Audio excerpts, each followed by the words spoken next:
Okay, guys, let's talk about the metric system now. So it says here, you are expected to memorize some units of measurement. These are given in tables 6.2 and 6.3. When doing unit conversion problems, in other words, when you're converting one unit to another, find the conversion factor, then apply that factor to the given measurement to find new units. So we're going to talk about a lot more about how to do unit conversion problems. We'll do lots of examples of unit conversion problems. But the first thing that we need to do is get some ways to memorize some of these units of measurement. So let's talk about the unit prefixes here first in table 6.2. So we have the prefixes tera, giga, mega, kilo, hecto, deca. And then whatever your base unit is, whether you're talking about length, mass, or volume, or any other dimension, we have base units like meters, grams, liters, etc. And then our prefixes continue: deci, centi, milli, micro, nano, and pico. So the first thing I want you to notice is that the prefixes correspond to a multiplication factor. So that prefix tells you how many times to multiply the base amount. So tera is literally 1 trillion. All right, mega is 1 million, giga is 1 billion, tera is 1 trillion. Giga, 1 billion, mega, 1 million, kilo, 1,000, hecto, 100, deca, 10. So, for instance, G represents gram, so that's a mass, some amount. So, a gram or a kilogram. Which one's more? Well, a kilogram is literally, so kilogram is literally 1,000 grams. That's what it means. It means take the base amount and multiply it, the multiplication factor, multiply it by whatever that prefix represents. So kilo represents 1,000. What if we had a centigram?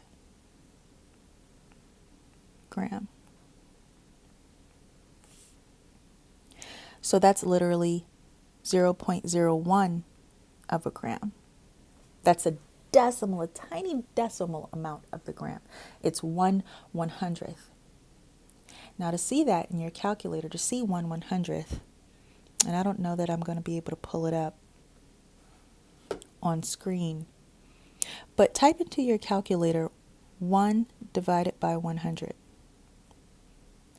1 divided by 100 is 0.01. That's what that 0.01 means. It means 1/100th. Remember we talked about centi earlier when we were talking about Roman numerals? Centi, the Latin root for 100.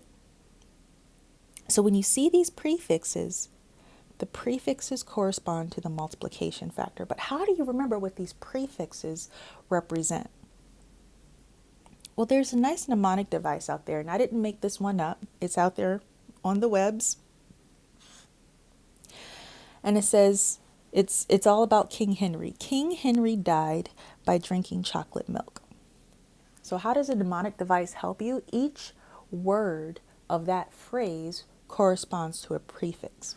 So starting with kilo, King Henry died by drinking chocolate milk. So the K of King Henry stands for kilo. The H of King Henry stands for hecto. The D of died stands for deca. B is your base unit. So that's right in the middle.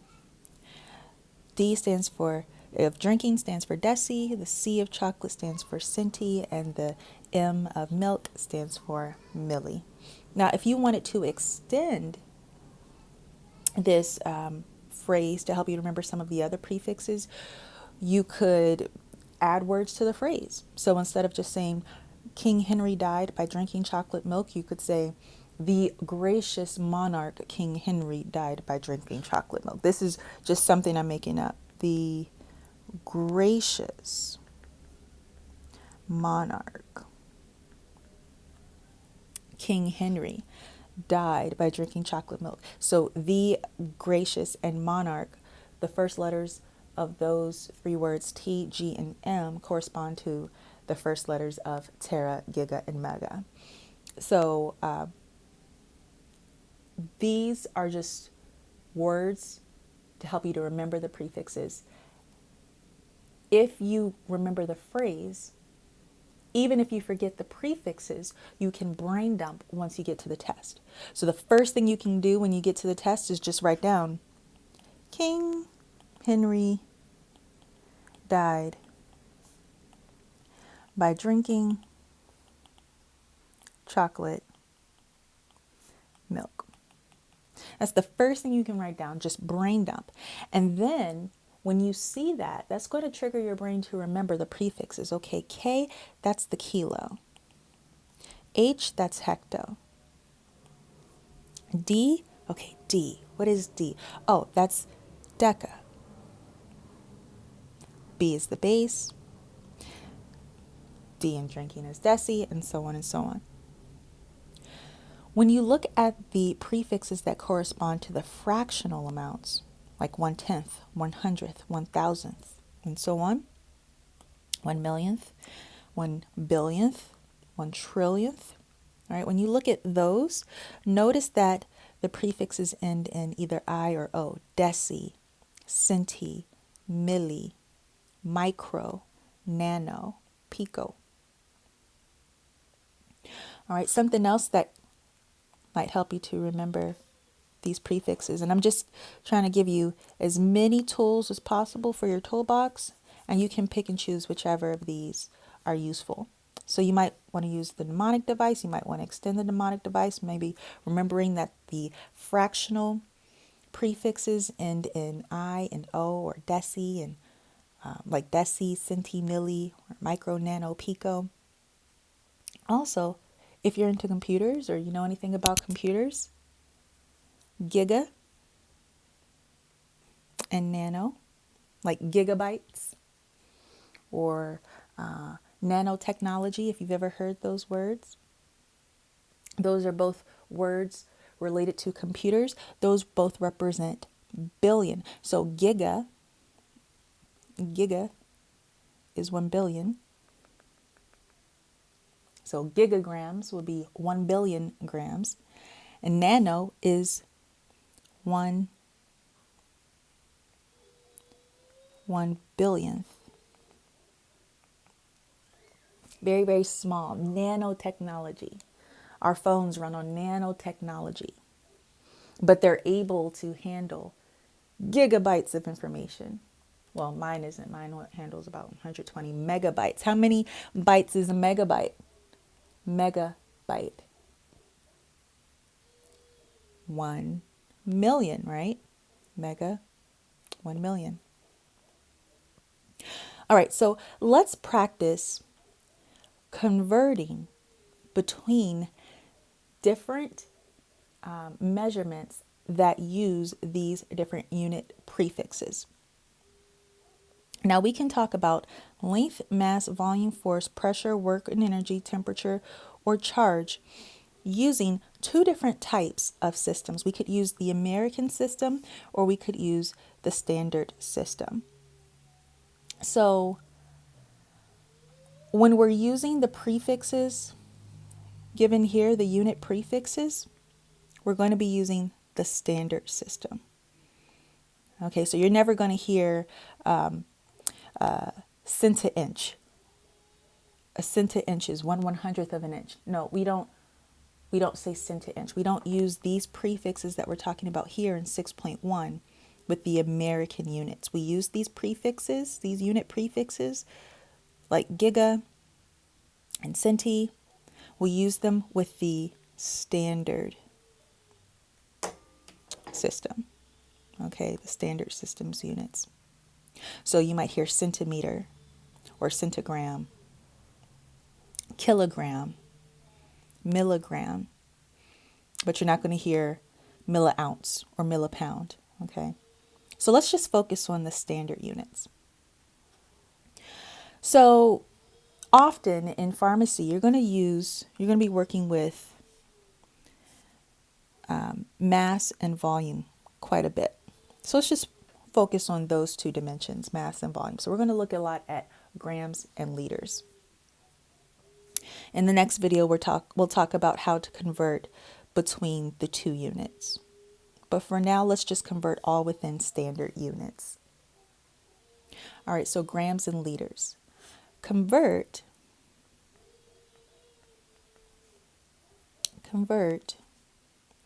Let's go from milligrams to grams, okay?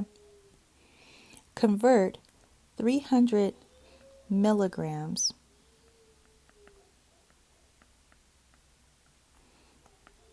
to grams. So this is the quickest way to convert when you know all of your prefixes. So first, I'm just going to write down the number over again. 300 milligrams. Where's my decimal point? It's right there. And a whole number, the decimal point's always at the right end of the number. So go to your chart and look for milligrams. So milligrams is here. And we're trying to move to just the base grams. So how many spaces do we have to move? 1, 2, 3. So move your decimal point 1, 2, 3. And so 300 milligrams is 0.300 grams. Now you can drop the 00. Those are called trailing zeros. If the zeros are behind the decimal and they're at the end of the number, you can drop them and we can just say 0.3 grams. So this is the quickest, this is the shortcut for changing one amount to another amount when you have the same base. See, we have milligrams to grams. Now, if I was trying to change milligrams to ounces, that's a completely different type of conversion because that's changing from standard units to American units. Okay, we'll do that in the next video. But for right now, we're sticking with in standard units. All right, let's do another one.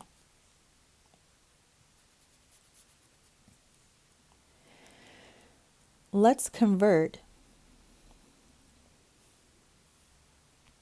Let's do liters this time. Let's do 2 hectoliters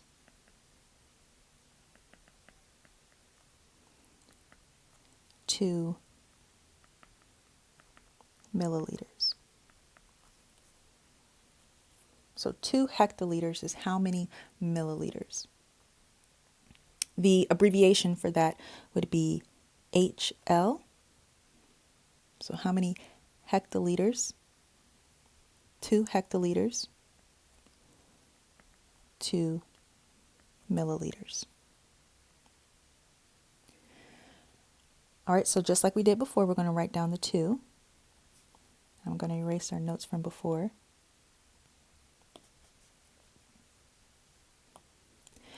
And our decimal point, because it's a whole number, is just to the right of 2. Now we're going from hectoliters to milliliters. So hecto to millo. So I'm going to start here. I'm going to go down to milliliters. How many spaces? 1, 2, 3, 4, 5. We're counting the spaces, not the lines, but the spaces that we had to move. 1, 2, 3, 4, 5. So I'm going to move the decimal point 5 units to the right this time because I had to go down the chart. So 1, 2, 3, 4, 5 units to the right. And we write down zeros in those places. Now this time we cannot erase those zeros because those zeros are not trailing zeros. Those zeros are not after the decimal point. So we have to keep those zeros. So that's 200,000. 2 with 5 zeros after it. 200,000 milliliters. So 2 hectoliters is 200,000 milliliters.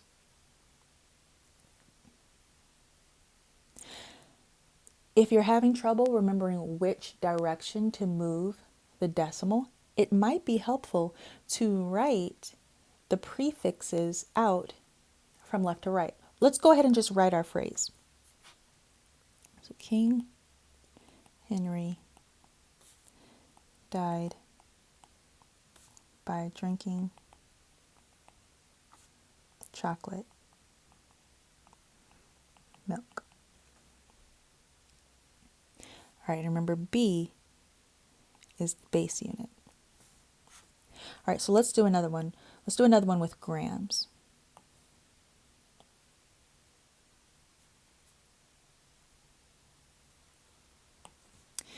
All right, let's convert,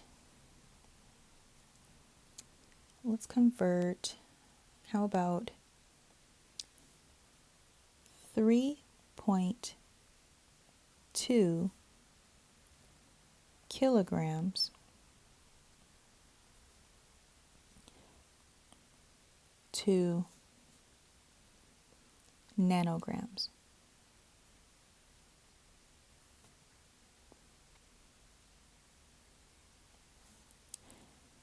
All right, now I know nano is not in our phrase, but we're just using the phrase to help us to remember which direction to move. So we'll write down 3.2. Now how many times do we have to move from kilo to get to nano? So kilo's up here. 1, 2, 3, 4, 5, 6. Okay, we're at milli. Now micro, nano. So how many times was that? 1, 2, 3, 4, 5, 6, 7, 8. We have to move that decimal point 8 times. In which direction did we move? To the right. 1, 2, 3, 4, 5, 6, 7, 8. We write our zeros in as placeholders, and that's how many nanograms we have. 3, 2, with 1, 2, 3, 4, 5, 6, 7 zeros after it. 320 billion nanograms.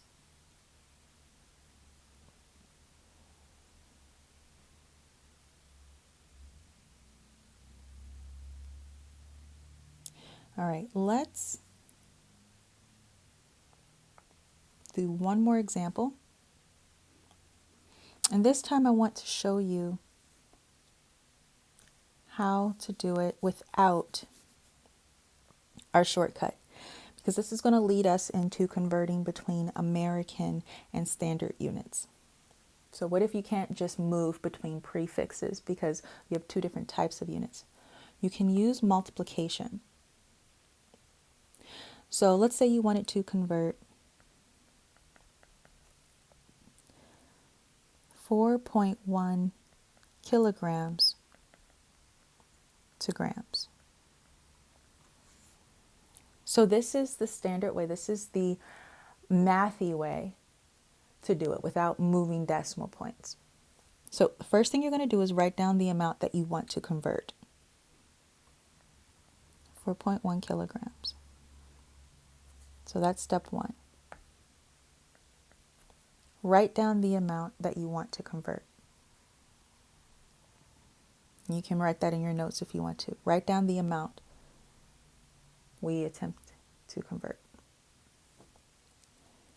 The second step is to create a fraction out of that. So you're going to write it over the number 1. So 4.1 kilograms is now over the number 1. That's step 2. Make it a fraction. Now step 3 is what they're referring to up here. Find the conversion factor, then apply that factor. So what is the conversion factor? In other words, how do we go from kilograms to grams? That's where this multiplication factor comes in. So kilo, right here, kilo is 1,000. So a kilogram, or 1 kilogram, so a kilogram, and I'm actually going to say that, a kilogram is 1,000 grams. That's literally what it means, right? If I said I have a pen, I mean I have 1 pen. You understand that it means I have 1, even though I didn't explicitly say I have 1. So if I say I have a kilogram, that means I have 1,000 grams. So 1 kilogram is 1,000 grams, or just 1,000 grams. One set of 1,000 grams. If I had 2 kilograms, I have 2 sets of 1,000 grams, or 2,000 grams. So we're going to multiply by that conversion factor. That 1 kilogram is 1,000 grams. But we want to do it in such a way that we're left with grams. So we're going to say 1 kilogram is 1,000 grams. We're going to write it like that.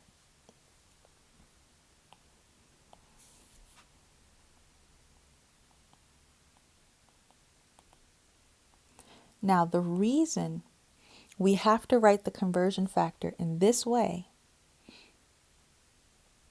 is so that we have kilograms at the top and kilograms at the bottom. Because when you have the same unit at the top of a fraction that you have at the bottom of a fraction, you can eliminate those units when you multiply. So now when we multiply straight across. 4.1 times 1,000 is 4,100. And 1 times 1, we multiply that straight across, is 1. And the only unit we're left with, because we canceled those kilograms, is the grams at the top. And so that's your last step. You're going to multiply. Multiply that conversion factor. So our answer is 4,100 grams.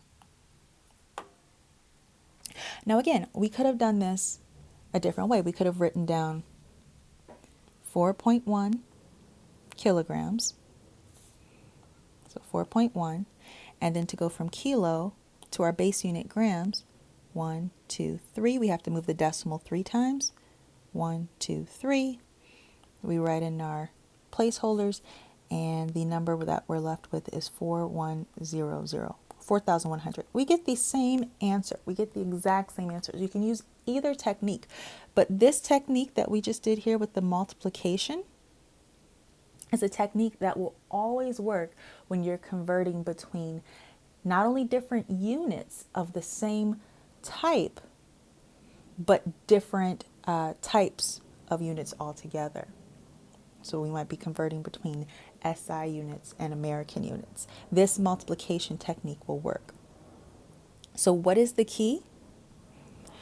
When you are writing down the conversion factor, when you're writing down step 3, the conversion factor, first you want to make sure you're using the correct conversion factor. So we needed to make sure we were using kilograms to grams. There's 1,000 grams in a kilogram. Right? We're not talking about centi or milli or hecto here. We're talking about kilograms and grams. So we want to use the correct conversion factor. And then it needs to be in the right order. So we have to set it up so that the units of our starting value, so 4.1 kilograms, cancel with the units in the conversion factor. So we need kilograms at the top and kilograms at the bottom. Those are the two keys.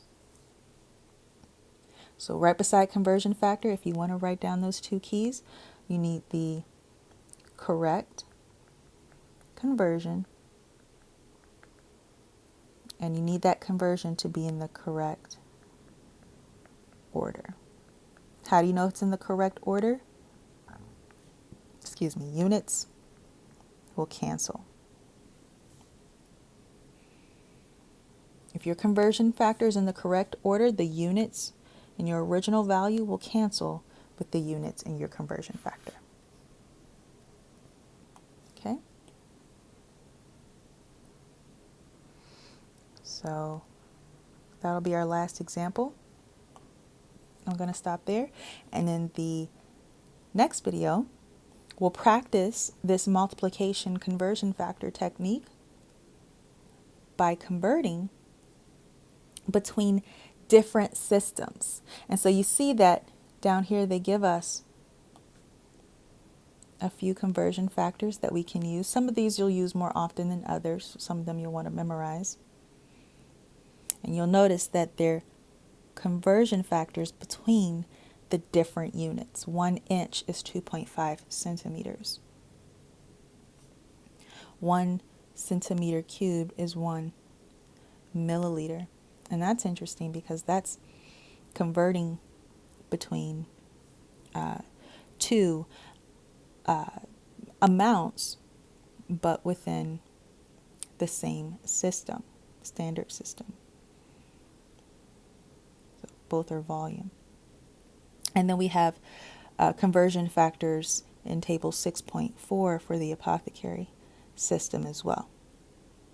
So in the next video, we'll look at converting between different systems, between American, SI, and apothecary. And we'll practice using the multiplication technique that we did up here. All right, and that'll be the third and final part in conversion. And then we'll do the practice questions in the book. And then that's it. That's it for conversions. Okay.